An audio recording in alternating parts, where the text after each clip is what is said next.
Hi, this is Gemma. Obviously, today we're going to be doing the assessment of the respiratory system. There are 5 lessons which make up the respiratory system.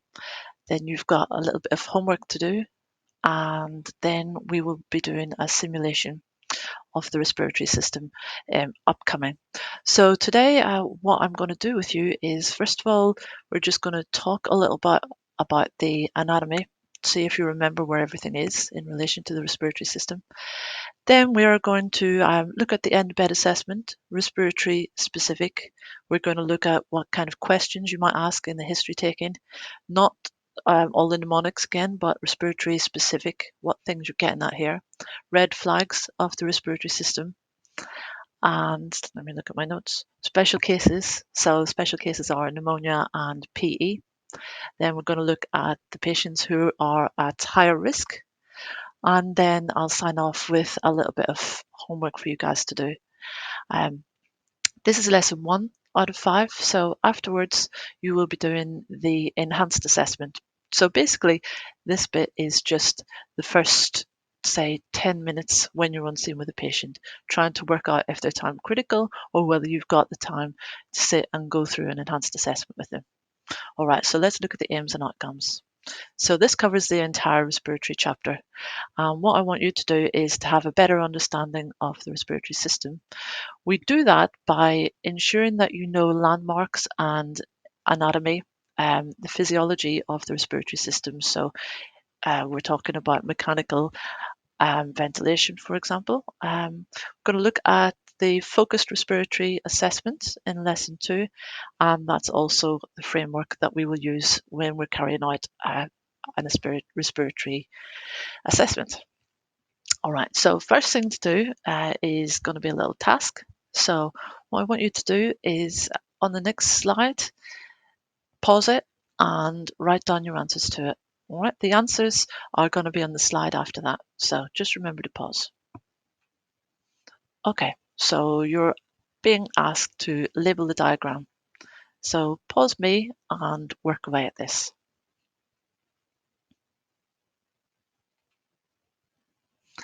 I would have thought that you got most of these. Perhaps not the specific sinuses, but you should already know where most of these are. Now, in doing the nebulization auspice, I know that people quite often are getting mixed up with the bronchus, the bronchioles. So make sure you know which one's which. Also, pharynx, larynx, hypopharynx, oropharynx. You need to know what order those come in. The reason why is because you will think about upper respiratory infections, and there are differences between pharyngitis and laryngitis. So anytime you're thinking about infections, we are mostly talking about itis. So that means the inflammation of. So you come across quite a lot of those when you're on placement, especially in the upcoming months. Hopefully they're not COVID. Okay, so the end of bed assessment. What are we looking for in particular with the respiratory patient? So this kind of case where it's come through the MDT and it is difficulty breathing or persistent cough, something like that. So you're walking into the scene, you're taking a glance at the patient, and you're doing your usual end of bed assessment. That's your Dr. A, B, C, D, E without touching. So some of those you'll be able to do, and some of the OBS you won't be able to do. You've done the class on the end of bed assessment. So right about now, you should be thinking to yourself, what kind of stuff am I looking for? So if you're inclined to, it would be quite beneficial if you pause the video now and wrote down a few things that you think you might be looking for in the end of bed assessment when a respiratory case gives you the call to 999. Have a little pause, a little think about that. So first thing is the patient time critical. When you walk into a patient's house, you look at them and you're looking at the respirate, you can tell when a patient really isn't right. Now, that's not just standing there looking at the rise and fall of the chest, counting it. Oh my God, their respirate is 60. That's looking at a patient and going, wow, they're breathing fast. They don't look too good. Let's get a SATS. Their tachypneic. I don't know what rate, but I'll count it later. Let's go. All right, your patient in OMED 1401 is not going to be like that.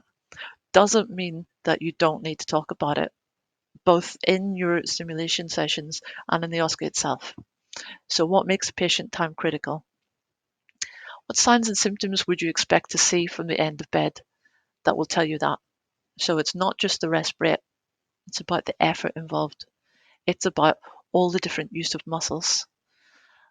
On that note, pause the video, write down the kind of things that you think you would expect to see at the end of bed that is going to say this patient is time critical or this patient isn't time critical. You're also going to be looking at the environmental clues. So what kind of environmental clues do we mean? You've done the session on looking at the environment and taking that in. So is it the ashtray full of cigarette butts? Is it the damp in the corner? Is it the fact that the window is smashed and there's lots of cold air getting in? Is it the bottle of oxygen beside the patient's bed? There are quite a lot of clues that can tell you how your respiratory assessment might go. Next is history taking. So we all know about the general mnemonics that we're going to use for history taking, maybe the medical model, maybe something else. With the respiratory assessment, quite often you're probably not going to go into Socrates or OPQ-RST because they are specific for pain. You might do it with something like a cough. You can still do a Socrates or an OPQ-RST with a cough.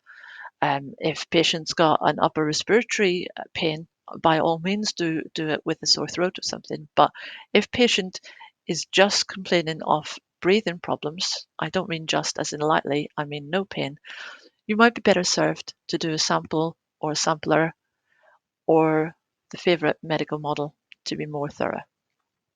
Let's think about what specifically we want to know for the respiratory system though. So again, this is where you can pause. These are the kind of discussions we would have in class. I would have you all shouting out different answers. What kind of things might come up in history taking of a respiratory system? Again, pause me, write down your stuff. Going to move on. So here's a couple of suggestions. So what are they like when they're well? You need something to compare to. So if you've got a relative there, you can ask, well, how's the patient's breathing normally? Are they normally in that position? Do they normally take a big deep breath in? Are they normally quite shallow breathers? You can ask that to your patients, bystanders, relatives, witnesses, whatever. If they don't know, that's fine. You can just judge on the snapshot you see in front of you. However, if you've got something to compare it, it does make it a lot more relevant. Dyspnea. Now, this is a word I want you guys to be using now. Dyspnea just means difficulty in breathing. So dys is difficulty. Pnea is anything to do with lungs or breathing. So why are they having difficulty breathing? Is it because they've got pain in their chest so that when they take a deep breath, they can't actually fulfill that because it's too painful? Or is it because every time they breathe, they start to cough? Find out why they're getting this shortness of breath. Are they getting it when they walk or when they do exercise? Are they getting it when they lie down flat? Orthopnea, that is difficulty breathing when you're lying down. Now, paroxysmal nocturnal dyspnea, I've written Google Jockey in here, so you can have a little look if you don't know what that means. It's basically when you're asleep at night and you have the shortness of breath, and that causes you to wake up with a start out of your sleep because you stop breathing. It's a little bit different from sleep apnea and can be caused by heart failure rather than something like I don't know, obesity or whatever causes sleep apnea. So I would think about these terms. Orthopnea, why would somebody have difficulty breathing when they're lying down? Now, this is going to come up at some stage during the respiratory assessment, so I'm not going to tell you the answer now, but think about it. Think about any patients that you might have seen. They have difficulty breathing lying down. Why is that? We're going to ask them about the cough. So what color cough do you have? Sorry, what color sputum, I mean. And also, is the cough productive or is it dry? So it might be a productive cough, but they haven't been able to release the sputum. So that could still be a productive cough if there is gunk moving around in your chest, in your lungs. Dry cough tends to be more upper respiratory. Now we're starting to look at where these infections might be. Specifically, if it's lower down, you're probably thinking about fluid. You're probably thinking about infections down there. If it's higher up, you're probably thinking about more your trachea, the infections that can get in around there. So it's really important to know what kind of cough they have. In your homework, you'll be looking at coloured sputum. So I don't want to like spoil everything for you, but for example, if you have hemoptysis, which is like a blood in the sputum, that can be very significant. So one of the things that I'm going to ask you to do is to gather information about the colour of sputum so you can put it forward towards your diagnosis. All right, so the breath sounds. Can the patient hear their own breathing? Can they hear their own wheezing? Sometimes you walk into a room and you'll hear a wheeze before you even see the patient, and you'll think to yourself, they're unwell. Go with your gut with that. Trauma. Trauma can cause, obviously, breathing difficulties as well. I'm not talking about being punched in the throat. I'm not talking about being strangled. I'm not talking about being stabbed in the lung. But I'm talking about the less visible forms of trauma. Oh yeah, I banged my side on the edge of the table there, but there's no bruise or anything. It's nothing. Wrong, love. That can still be a pneumothorax in there. So even if the patient doesn't describe anything to you, if you say, "Have you had any traumas?" they might say no. You can say any little bumps or did you bang into things, anything out of the ordinary, even if you don't have a bruise. You're covering all bases there. The next point, weight loss and night sweats. Do you know why that's important? Why that's got anything to do with the respiratory system? So you might be thinking about night sweats in terms of infection and rigors, when people are shivering, that kind of thing. Yes, it's to do with that, but also we're thinking about cancers. So any type of lung cancer, respiratory cancers can cause dramatic unintentional weight loss and also night sweats. So that's significant here. Contagious diseases. So have the patient been around anybody with a contagious disease? We do have spikes in TB currently and in whooping cough. So if you don't know what they are or what their presentation is, you're going to be looking that up anyway. MERS, you might ask them where they've been. Have they been on holiday? Sorry, and if so, where? So MERS is the Middle Eastern Respiratory Syndrome. So that's basically the people who are coming back and forward from places like United Arab Emirates. So quite often they're getting a certain type of virus, probably a little bit like the way coronavirus started when people were coming back from that one place in Italy or Wuhan in China. They were coming back from it and spreading it with them because they didn't actually realize what they got. Same with MERS. So it's really important to find out where the patient has been if they've been away. DVT and PE risk factors, we're going to talk a little bit more about that later on. But always have that in the back of your mind, not just to impress me because I'm obsessed with it, but knowing the PE risk factors and the signs and symptoms can save lives because PEs can take you like that. Right, let's move on before I start on one with PEs. Red flags. So we all know what a red flag is. Something out of the ordinary that's making you think this is not a good vibe here, not looking good. So changing in the respiratory patterns. So really fast, faster than ordinary, or slower than ordinary.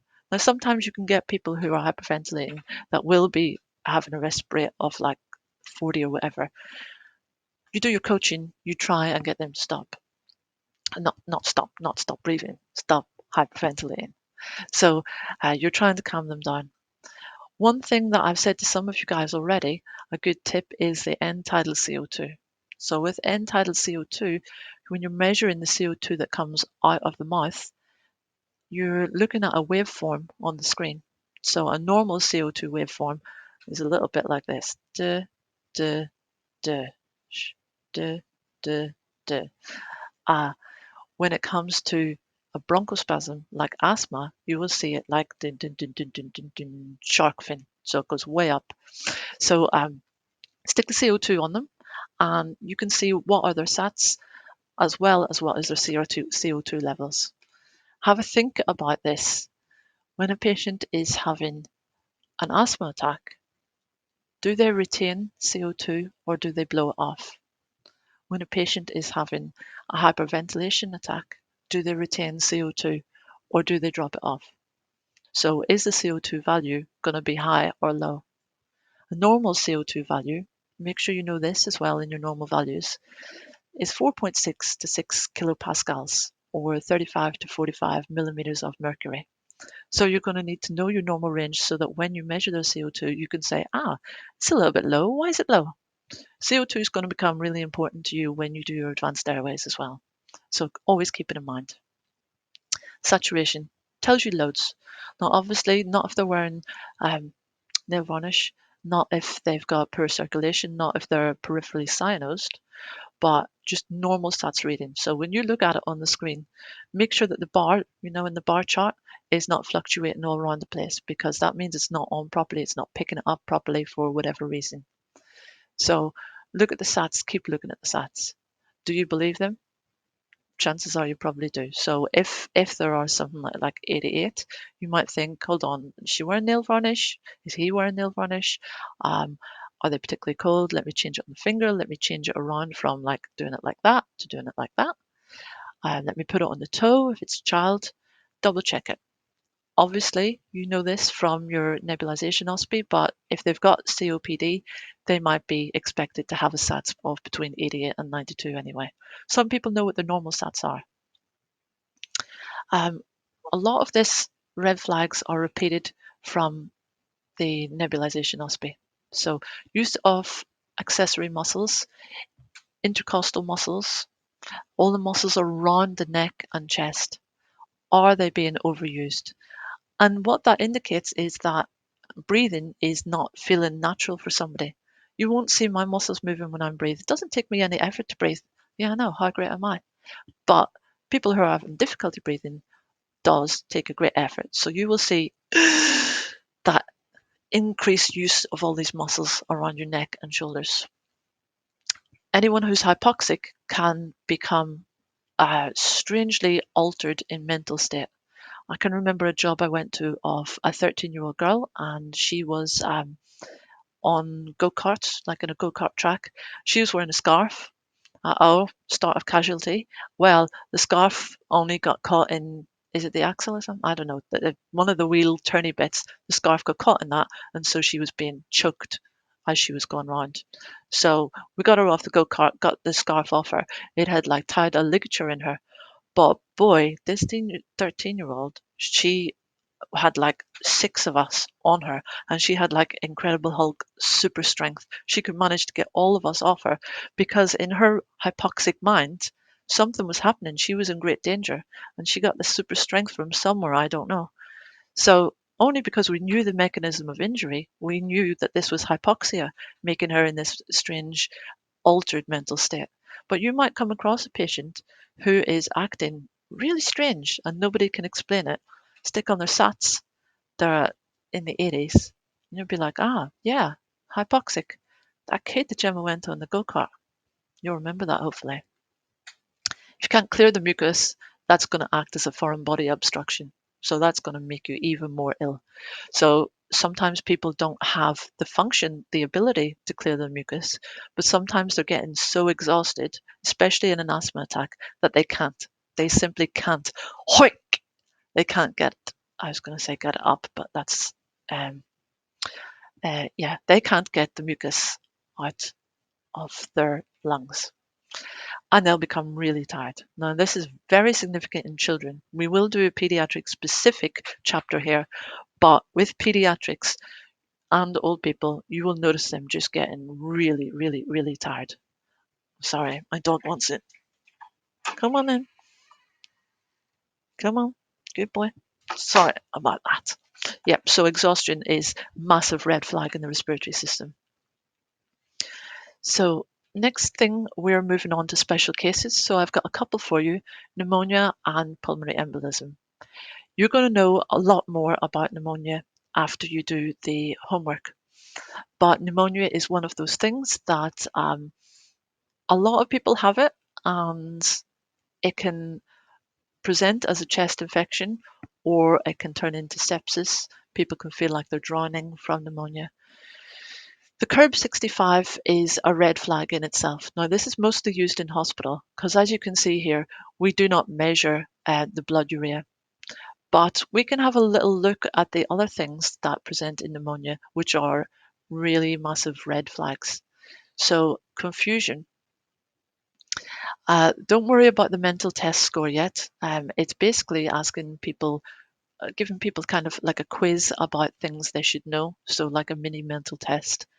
Um, there are lots of different versions of it, but you can ask them things like, what day is it? Who's the Prime Minister? What's the Queen's name? Anything that you think this person will know about. Um, Respirate being high, blood pressure being low, and excuse me, their age.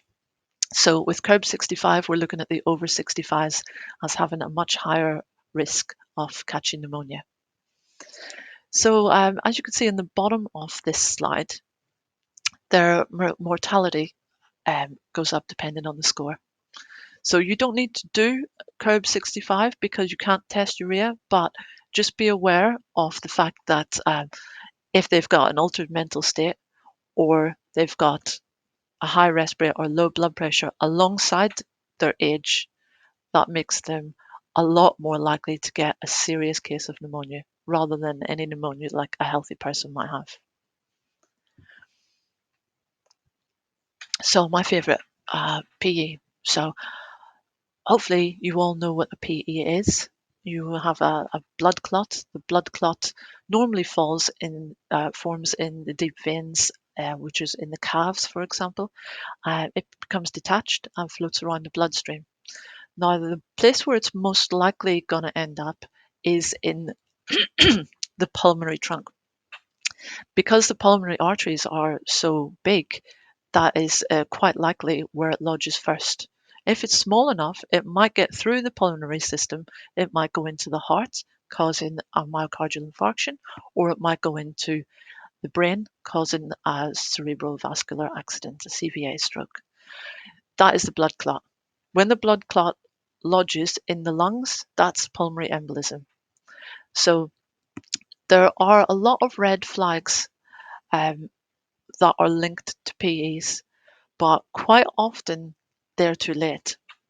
So for example, if you see the corpse a different color above and below the pulmonary system, the patient's pretty likely about to die. So pulmonary embolisms can be like that size, tiny little clot. But if you've seen some of the videos I share on Twitter, I've seen them this size, massive, massive, big long snakes sitting in someone's lung. Incredible. Um, so you can imagine how that is going to just completely block up that lung. Death is imminent with a massive PE.